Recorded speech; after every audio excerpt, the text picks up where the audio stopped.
It's time for City Beat, your source for all the latest news on the city of Thompson. Only on 102.9 CHTM, your radio station.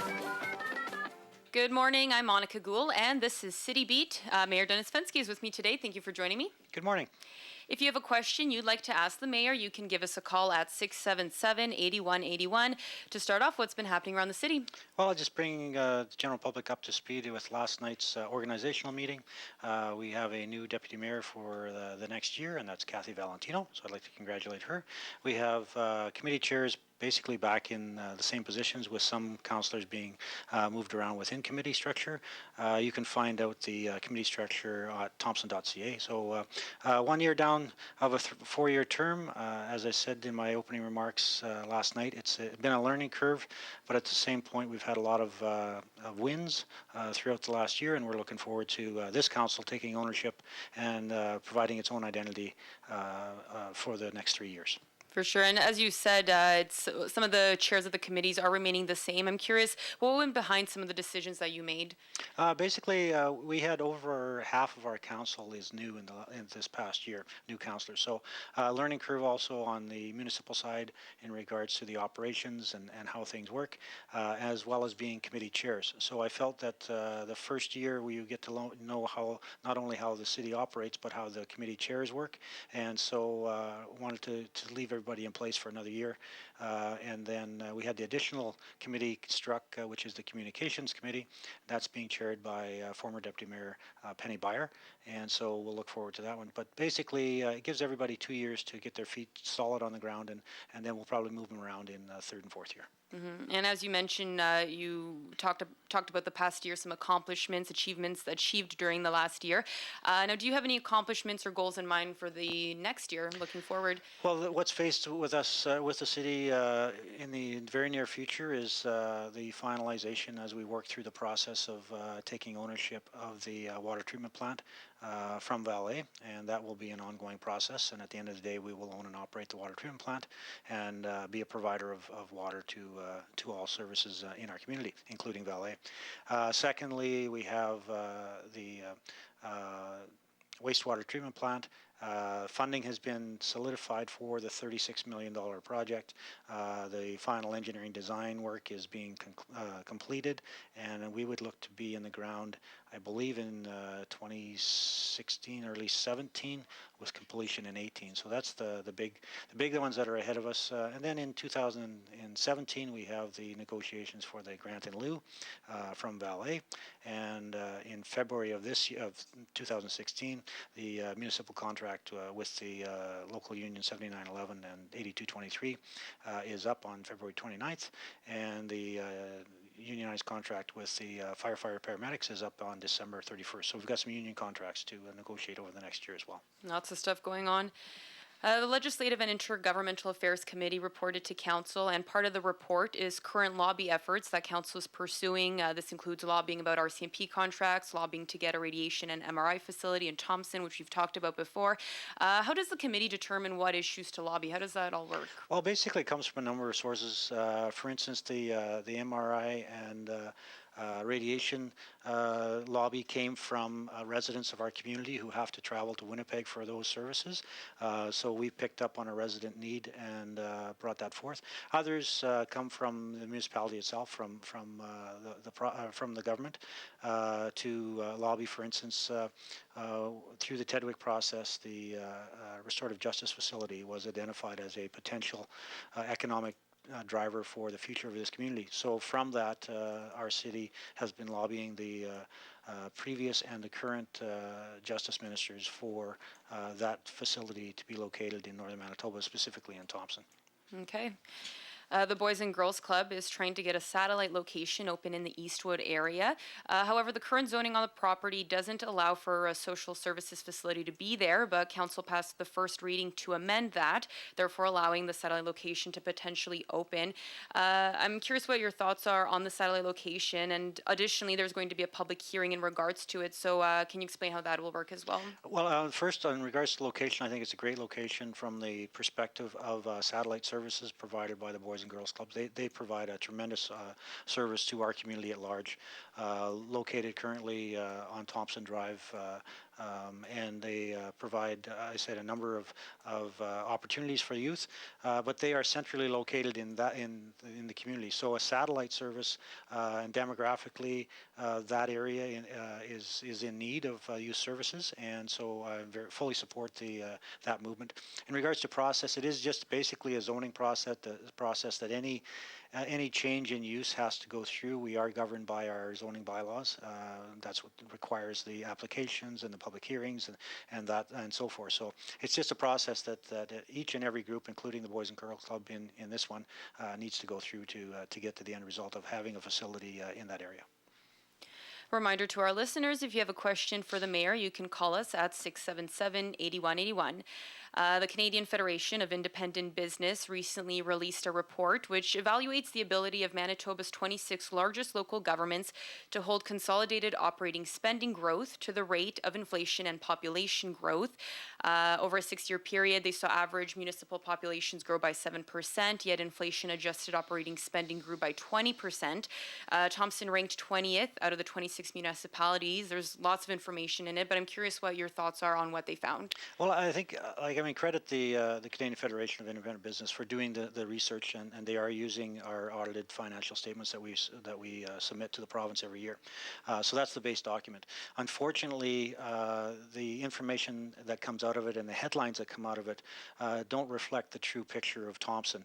And I would dispute a number of their statements and a number of the headlines that come out. To start with, if the local government had kept spending in line with the benchmark, residents of Thompson would have saved $875 per person, or $3,500 for a family of 4. Well, when they look at these trends are not sustainable without significant tax increases or cuts to capital infrastructure spending. The general public understands, and I think the CFIB need to understand, that on the capital side, there's absolutely zero cuts to capital because of operating increases or decreases.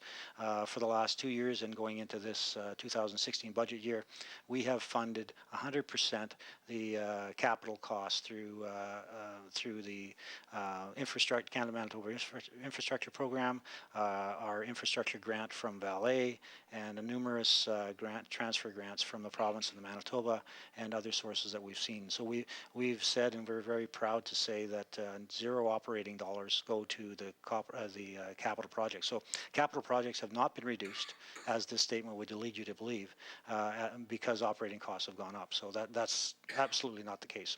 In regards to where they say the spending has increased, they note that recreational and cultural services is the fastest growing department, talking about 23% increase, over 3 times the sustainable benchmark of this. Well, if you understand the City of Thompson and the history of the City of Thompson, we have always subsidized recreation services in our community as a benefit to the residents of our community, and we will continue to do so. That leads to the quality of life issues in our community, and I'm very proud to say that we do have a good quality of life, and it's because we subsidize programs and facilities and infrastructure that meets the recreational needs. So yes, we are above the average, but you have to understand why we're above the average, and you have to understand that residents have accepted that over the years. We haven't seen people knocking down the door saying, close the rink, they cost too much, close the pool, it costs too much. We haven't seen the other. Let's build another rink. Let's increase the pool. Let's do a better job at the Norplex. So we see an absolute differential in their reporting. Protective services, another one. Second highest growth rate in all departments. Protective services grew 20% from 2008 to 2013. And again, put it in perspective. The City of Thompson has one of 22 policing contracts in Manitoba with the RCMP.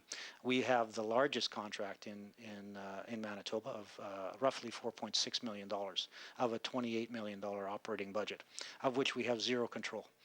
In the sense that it was negotiated between Public Safety Canada, the federal government, and RCMP. We get a quarterly bill based on 38 officers, and we have to pay the bill. So those increases are uncontrollables. And the other issue in regards to protective services, and again, you have to understand our community. The time frame that they looked at, 2008 to 2013, we saw contracts issued to Prairie Bylaw because of a social issue that we had downtown.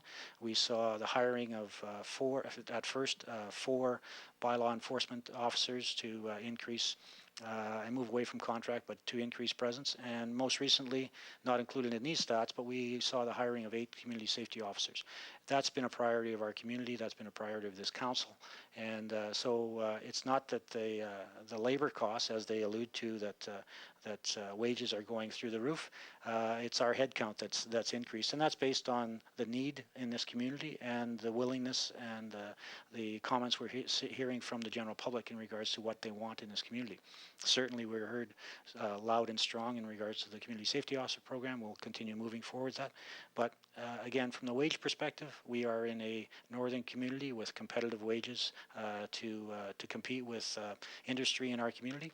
And so if you don't have competitive wages, you're not going to have those people working for us. So I can defend our wage package quite easily in northern Manitoba. And I'll admit it is higher than in southern Manitoba, but the cost of living and being in the geographical location that we are, you need that higher wage to attract people to our community and keep them in our community. Okay.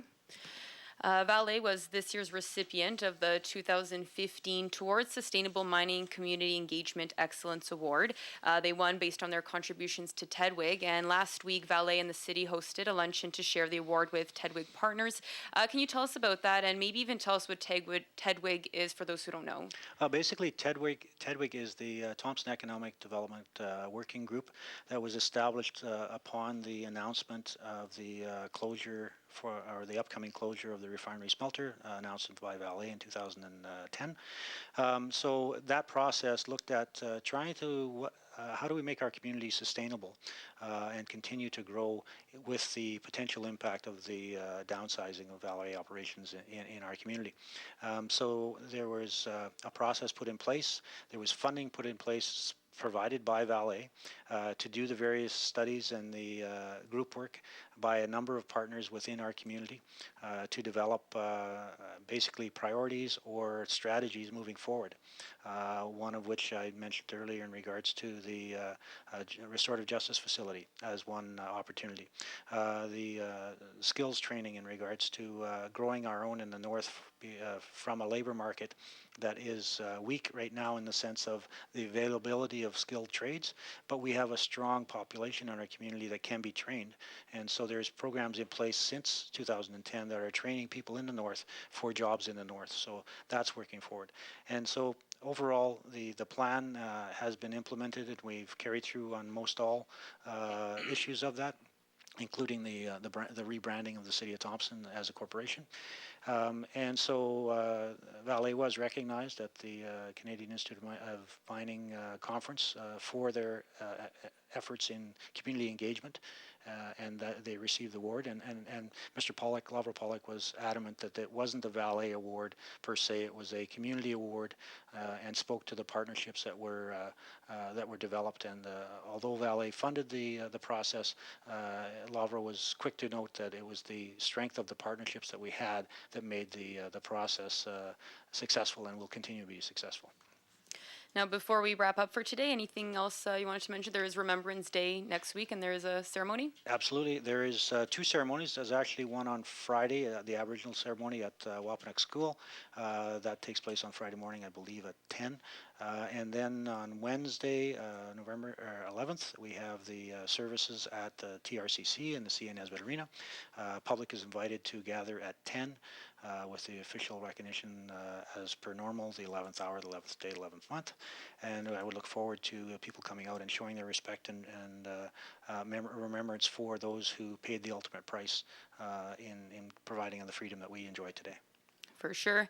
That's this edition of City Beat. Join us next Thursday around 11:30 for more on what's happening around the city and City Hall. For 1029 CHTM, I'm Monika Gul. City